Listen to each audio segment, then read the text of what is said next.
Greetings, everybody. I hope you're all doing well today. Today we are going to be talking about my story, my journey as a type 2 diabetic, and short-term injuries with high blood sugars and more. This is the result of my taking the jab. I've been wanting to do this segment for quite some time and stuff, and so since censorship seems to be kind of out the window, I guess, with YouTube, I thought I would try again, because if you're not aware, during the pandemic, I did do a video of it on my channel, and I got a strike on my channel for medical misinformation. If that happens again here, I have it backed up on Odyssey and Rumble. I was kind of contemplating putting this up on Rumble itself as an exclusive, just because of frickin' YouTube. But my cover image will have that information on it. Hopefully YouTube doesn't strike channel again. If they do, I don't really care. I'm not here to make money off of it. Matter of fact, my videos are doing better on Rumble and Odyssey than they are actually on YouTube. So you can all thank the algorithm gods over at YouTube for that. So here we go. So I'm going to start off by saying that this is not medical advice. This is my personal journey of what happened to me in being diagnosed as a new diabetic with high blood sugars. I'm not a medical professional. I ask that you speak to your personal doctor, in part that our bodies are all different. Also, I know many of you will say thank goodness and congrats, and I appreciate the thoughts and all that, but I'm not going to make an excuse for what happened to me as a result of doing this to myself that resulted in my diabetes. I take full responsibility in being accountable to myself and my body, and I abused that in the result becoming a diabetic. So the reason I'm doing all this is so the algorithms don't kind of nail me on things. So in early 2020, right before COVID kicked off, I was unemployed. I had just gotten terminated due to having a PTSD episode by my former employer, who was a federal contractor and violated my ADA rights. I was diagnosed with type 2 diabetes. So the A1C level is supposed to be between 57 to 64%. I was at 10.5%. I was 310 pounds weight at 45 years old. I'm 5'10", and I'm an IT professional. And the reason why I'm telling you this is because I want to give you kind of an background to understand where I'm going and how much I improved. So I was given an endocrinologist. It's a diabetic specialist to see. It took some time. They gave me the normal metformin, which is a main medication for new diabetics and diabetics in general. I think the metformin has been around for quite some time. I'd say probably 25, 30 years, so it's got a good track record. So, and they put me on about 750 milligrams a day. And a couple of other things for cholesterol, high blood pressure in January, March of 2020. As we went through the pandemic, I was given a dietitian to fix my diet and eating habits. I started on a keto, semi-vegan, and strict diet of low carbs, low sugar of items.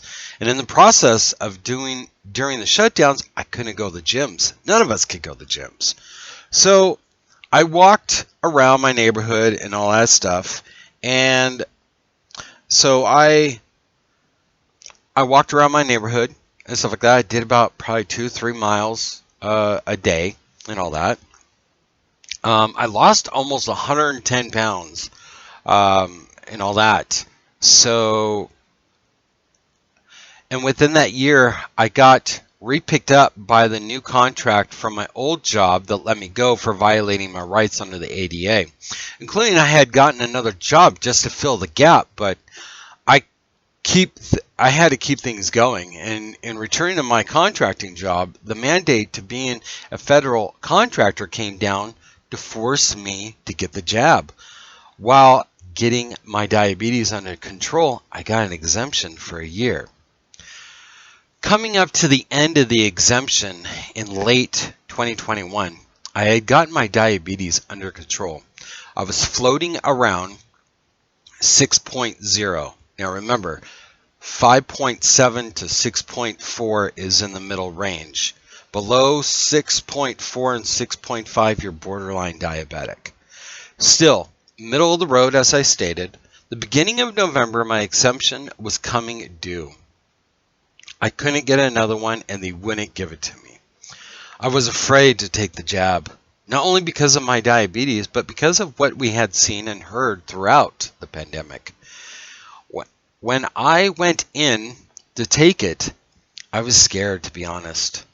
And now that I spent 2 years over, and so also too, I spent a couple of years, a year in Afghanistan and a year in Afghanistan as a contractor in both respective countries.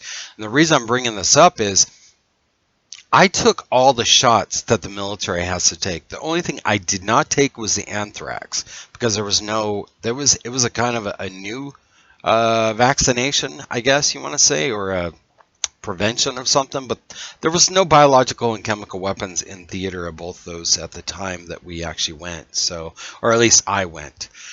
I had zero problems with any of them.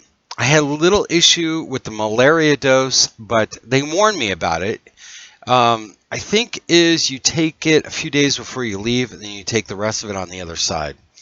But in getting back to the jab at the doctor's office, it was administered by the nurse practitioner of my doctor. She sat with me for an hour. They seemed to have been concerned, but after an hour, I felt fine. I went home.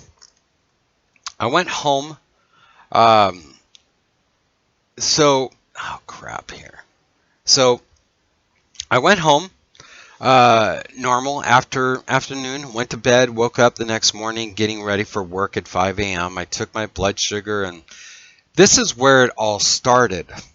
It was less than 24 hours. I'd say about maybe 10, 12 hours later, my blood sugar levels went to 350. I took it multiple times, and it was off by like 345, 347, even one it being 356 on my meter. I got a notice to my cell phone saying, "You're extremely high. Try drinking water, do some exercise." Yeah, no duh, really. So when getting up that following morning, the same morning that I'm talking about this, I'm normally high, like 130, 150, but I eat before I go to bed about 9, 10 o'clock to keep my sugars high to get through the night.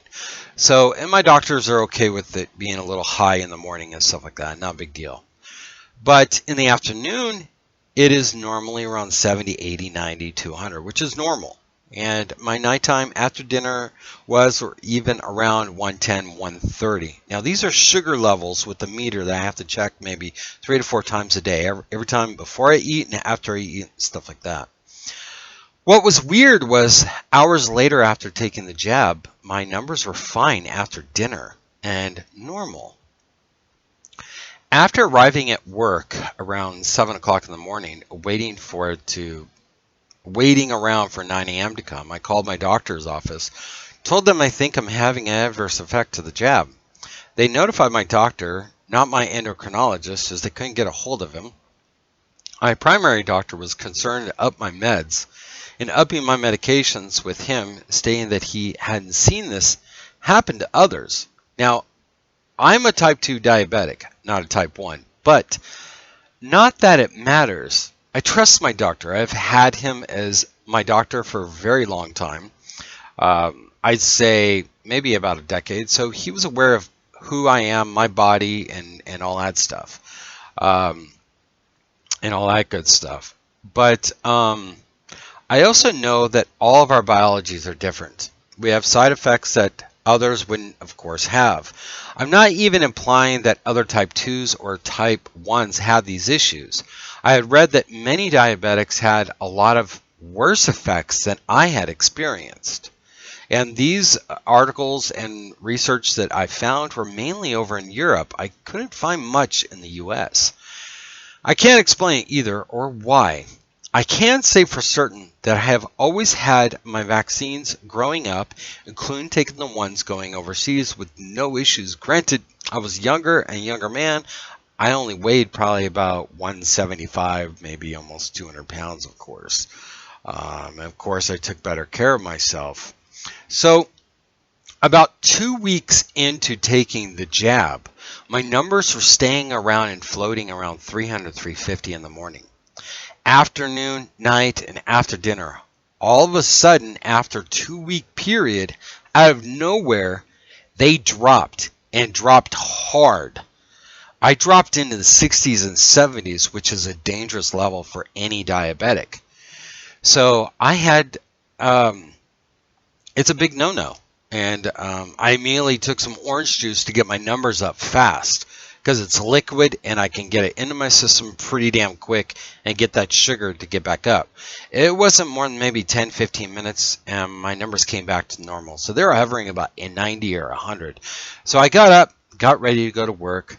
Normal drive to work, no big deal. Another 2 weeks go by. Numbers are good, coming up to the date of December 8th for the second shot of the jab again. I waited almost an hour this time before I left. They checked my sugars, my vitals, everything was fine. Nothing out of the ordinary as like last time. And I must state that after taking the second jab, that I think it was the Supreme Court or a federal court had an injunction blocking forced jab on federal contractors by the Biden administration. It pisses me off. I would have never gotten the second one if that happened and stuff, dude. My luck, you know. The following morning, after taking the second one on December 8th of 2022, or no, wait. Yeah, 2022? Yes, I think it's 2022. No, 2021. And stuff like that.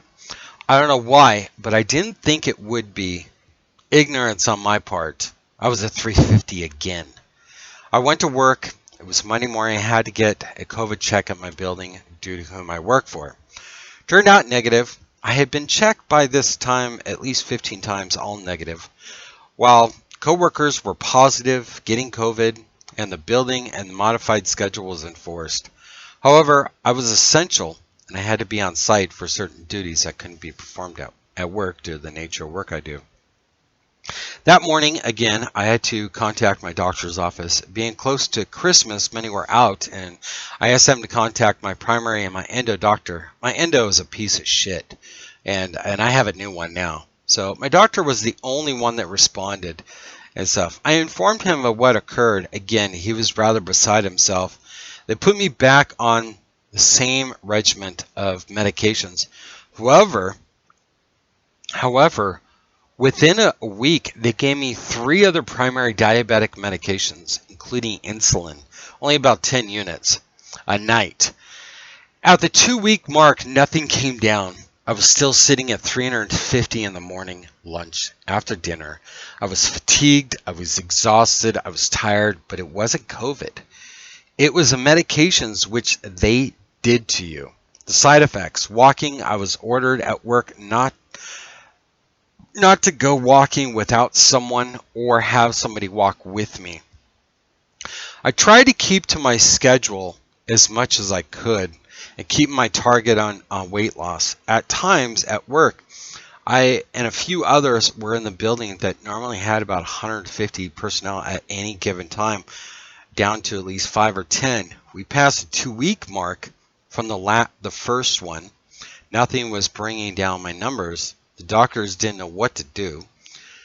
I stuck to the medications they had me on. I felt like a walking pharmacy. I had come back down to normal levels. I was getting blood taken every month.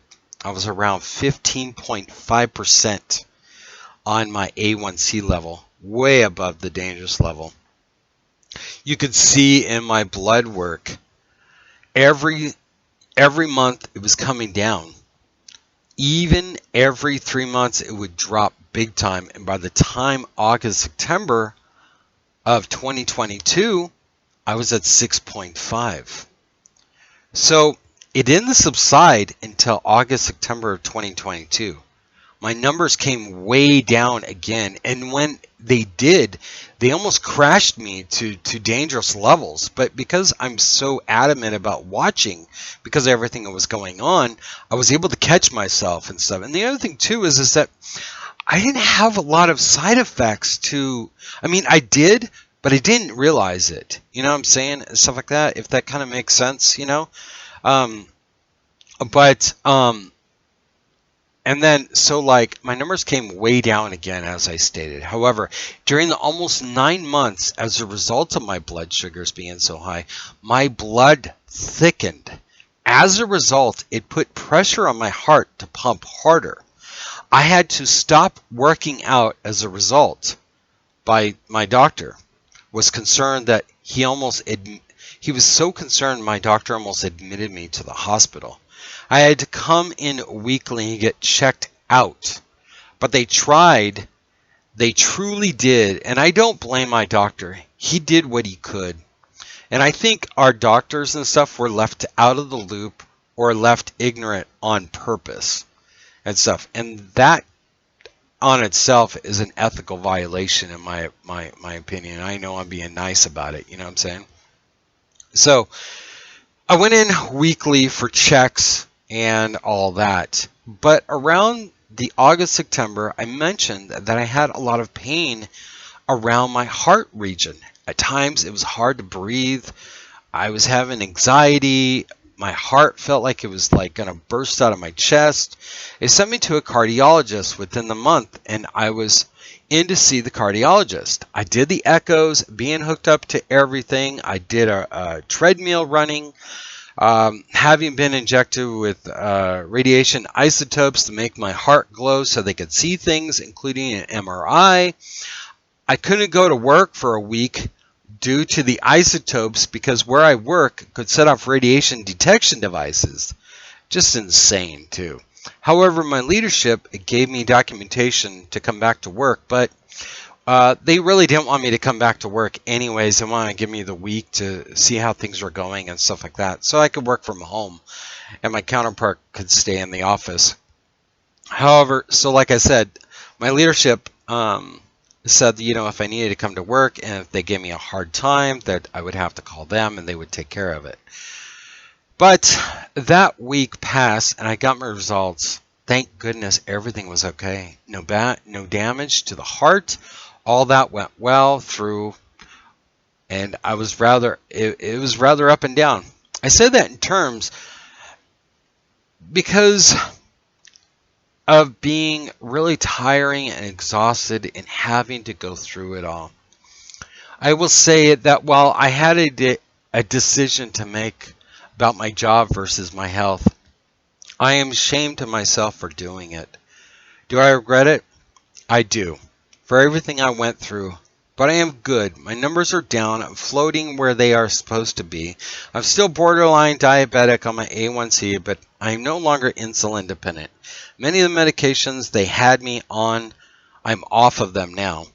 I need to take better care of myself, and I know that now, and which I do, and I hope my journey helps you to understand what happened to me on the diabetic side, not the jab side of things. I don't know if this happened to others, but as someone that also lives with PTSD and mental health issues, it was rough. And some of it, I don't know how I made it. I'm not a religious person. I'm a practicing Buddhist. I can't explain it. But we're all different. And how I made it, only time will tell. I'll be going in for another cardiology check just to make sure everything is good. And so if I'm, getting my A1C checked every 3 months now, everything seems to be floating around 6.0 to 6.5, but I'm doing well, staying on my diet, all that. I want to thank you all for listening. Let me know your thoughts. In closing, take care of yourself. You never know. And being a diabetic really changed me for the better. I want to thank you all. I know this is coming up on 20 minutes, but you all have been so patient. Thank you, and let me know what you think down below. Peace out, everybody. Bye.